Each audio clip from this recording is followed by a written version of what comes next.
Avant de commencer cet exercice, je vais vous expliquer une méthode simple pour en tirer le meilleur bénéfice. D'abord, je vous conseille de regarder la vidéo une première fois avec les sous-titres activés. Cela va vous aider à mieux comprendre le contenu, en faisant le lien entre ce que vous entendez et les mots écrits. Ensuite, regardez la vidéo une deuxième fois sans les sous-titres, pour vous concentrer uniquement sur l'écoute et renforcer votre compréhension auditive. Enfin, prenez un cahier et écrivez quelques phrases clés que vous avez retenues de l'épisode. Ce sera une bonne façon de consolider ce que vous avez appris tout en pratiquant l'écriture en français. En suivant cette méthode, vous verrez des progrès dans votre compréhension et votre capacité à vous exprimer en français. C'est parti! Dans notre monde contemporain, les médias et le pouvoir politique sont devenus des forces inséparables, entretenant une relation complexe, parfois amicale, parfois antagoniste, mais toujours d'une importance cruciale pour le fonctionnement de nos sociétés. Avec l'explosion des technologies de l'information et la transformation numérique, cette relation est devenue encore plus incontournable, influençant les processus démocratiques, les élections et le façonnement de l'opinion publique. La question qui se pose alors est la suivante. Cette relation entre médias et pouvoir politique est-elle un atout pour la démocratie ou un obstacle qui limite notre capacité à exercer un jugement éclairé? Le rôle des médias dans notre société dépasse largement la simple transmission d'informations. Ils ont le pouvoir de construire des récits, d'amplifier des messages, de mobiliser les masses et même de renverser des gouvernements.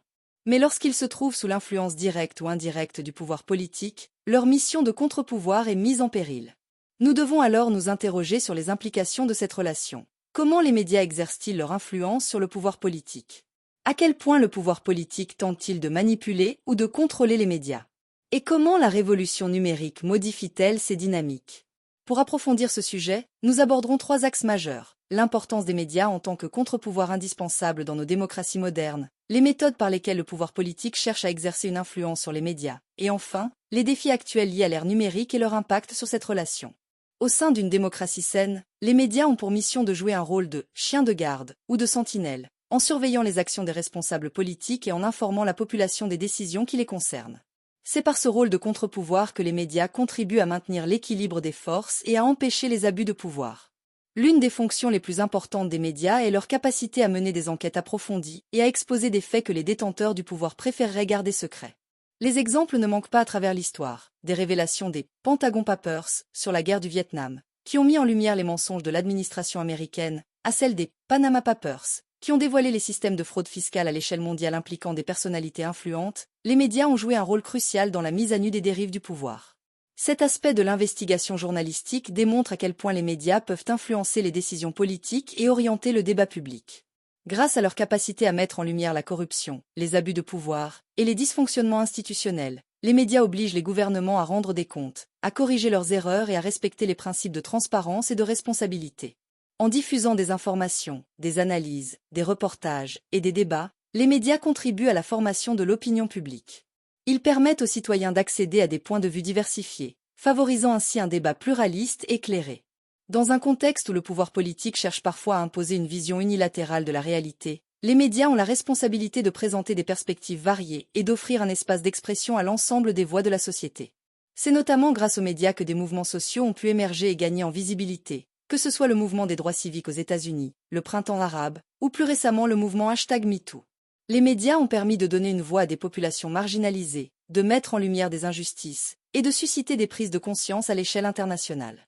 Bien que les médias soient censés agir comme un contre-pouvoir, le pouvoir politique n'a jamais hésité à utiliser tous les moyens à sa disposition pour les influencer, les manipuler ou les contrôler. La relation entre les deux est ainsi marquée par une lutte constante pour le contrôle de l'information. Dans de nombreux pays, les gouvernements tentent de maintenir un contrôle strict sur les médias. Les dictatures, en particulier, utilisent la censure, l'intimidation, l'emprisonnement des journalistes et le monopole de l'information pour s'assurer que leur version des faits est la seule diffusée. Par exemple, en Chine ou en Russie, les médias indépendants sont fortement réprimés, et la diffusion de toute critique à l'égard du pouvoir est interdite. Ce contrôle direct des médias permet aux régimes autoritaires de modeler la réalité et d'imposer leur vision du monde à la population. Dans les démocraties, l'influence du pouvoir politique sur les médias est plus subtile mais tout aussi pernicieuse. Les responsables politiques cherchent souvent à contrôler le récit médiatique à travers diverses stratégies, telles que l'organisation de conférences de presse, la sélection de journalistes complaisants, la diffusion de communiqués bien préparés, ou encore la mise en place de spin doctors, chargés de modeler l'information. Les partenariats financiers entre les médias et les grandes entreprises, qui ont souvent des intérêts politiques, constituent également un vecteur d'influence. Lorsque les médias dépendent de la publicité ou des financements de groupes industriels liés au pouvoir politique, ils peuvent être tentés de censurer les informations qui pourraient nuire à ces intérêts. Avec l'avènement d'Internet et des réseaux sociaux, la relation entre les médias et le pouvoir politique a été profondément transformée. Ces nouvelles plateformes ont bouleversé les modes de communication traditionnels, créant des opportunités et des défis pour les médias et les acteurs politiques. Les réseaux sociaux ont permis aux citoyens de s'informer, de s'exprimer et d'échanger directement, sans passer par les filtres des médias traditionnels. Ce phénomène a contribué à démocratiser l'accès à l'information et à donner une voix à ceux qui étaient auparavant exclus du débat public. Il est désormais possible de voir émerger des mouvements de protestation en ligne, de lancer des pétitions ou de dénoncer des injustices en quelques clics. Cependant, cette démocratisation a aussi ses revers. Les réseaux sociaux sont devenus des terrains fertiles pour la diffusion de fausses informations, la manipulation de l'opinion et la polarisation des débats. Le pouvoir politique n'a pas tardé à comprendre l'importance de ces plateformes et à les utiliser pour influencer les citoyens de manière plus directe et parfois plus insidieuse. À l'ère du numérique, les médias traditionnels sont confrontés à un défi majeur, celui de capter l'attention dans un océan d'informations. L'abondance de contenus disponibles en ligne a entraîné une baisse de la qualité de l'information, où les médias, pour survivre, sont souvent tentés de privilégier le sensationnalisme et les clics, plutôt que l'investigation et la profondeur. Cette course à l'audience menace la capacité des médias à jouer pleinement leur rôle de contre-pouvoir. En conclusion, la relation entre les médias et le pouvoir politique est un élément central dans le fonctionnement de nos démocraties. D'un côté, les médias ont le pouvoir d'informer, de dénoncer et de contribuer à la transparence et à la responsabilisation des dirigeants. De l'autre, ils sont confrontés à des tentatives de contrôle et d'influence qui menacent leur indépendance et leur crédibilité. À l'ère numérique, cette relation est en train d'être redéfinie, et il est crucial que nous restions vigilants. Nous, citoyens, avons un rôle essentiel à jouer pour défendre un paysage médiatique libre, pluraliste et de qualité. Il est de notre devoir d'exiger des médias qu'ils s'acquittent de leur mission de manière indépendante, tout en développant notre esprit critique pour ne pas tomber dans les pièges de la désinformation. Alors, que pensez-vous de cette relation entre médias et pouvoir politique? Avez-vous des expériences à partager, des réflexions à ajouter? Je vous invite à laisser un commentaire, à partager vos idées et à lancer le débat. Abonnez-vous pour continuer à explorer plus de sujets.